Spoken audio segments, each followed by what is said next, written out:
Welcome, today I am with REALME 8i and I will show you how you can take screenshot without using this physical buttons. So we got two methods. The first one, we have to open our notification panel and then we have to click on the screenshot icon. And as you can see right now, this screenshot was taken. So if you want to save this screenshot, you have to simply tap right here on this marker. And another option is to swipe up with our three fingers at the same time.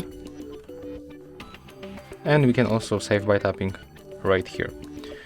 So right now, if you want to use the second method, you have to go for the convention tools in the settings, find screenshot and find this option, swipe three fingers down.